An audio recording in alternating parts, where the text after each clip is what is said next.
ang mahal mo? Bakit ba kailangan na mangyari to? What's up, guys? So, may gagawin tayo ngayong prank kay Daddy T. At yung kinanta ko is connected siya sa prank na gagawin ko. Tignan natin kung ano yung magiging reaction niya. Aawayan natin siya, guys. So, alamin niyo na, guys. Watch. Kakulitan, i-chat na natin si Daddy T. And tignan natin kung ano yung reply niya.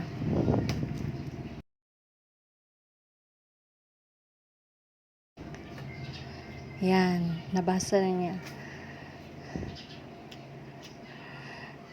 Natatawa siya.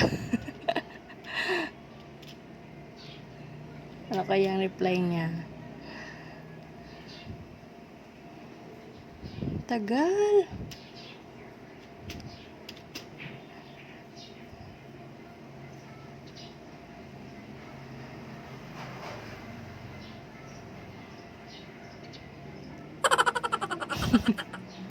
Tinawag ka siya. Haha. Yan, nag-start na siya magtanong, guys.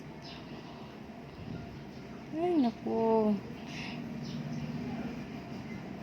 Hindi kasi ako maayos maka-chat dyan kasi si Crisign, magulo masyado.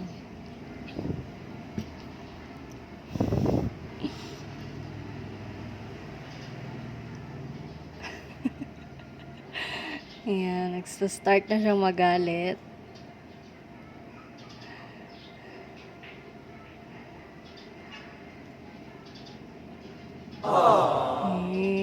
Talaga ba? Ako lang, be.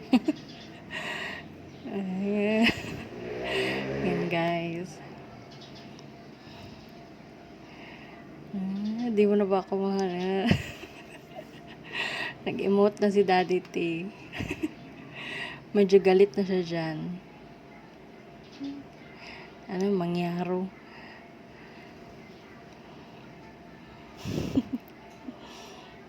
Gadget ka. Question mark. Wala siyang masabi kasi galit na siya dyan.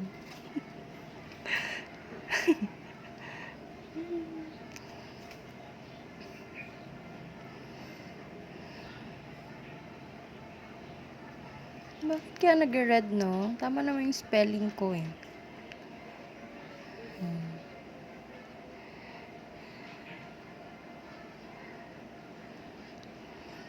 Tagal mag-sin.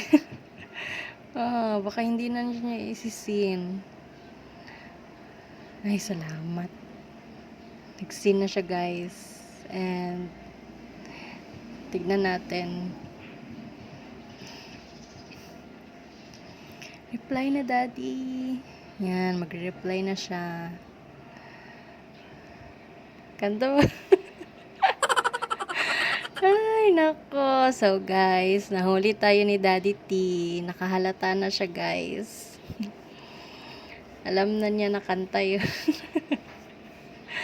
Ay, sayang. Meron pa kasing last line yun, eh. Sayang. Ay, nako, Daddy T.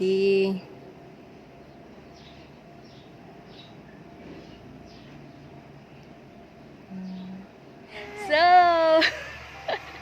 ayun nga, na-prank natin si Daddy T. Ingay-ingay ng bata na yan. Na-prank natin si Daddy.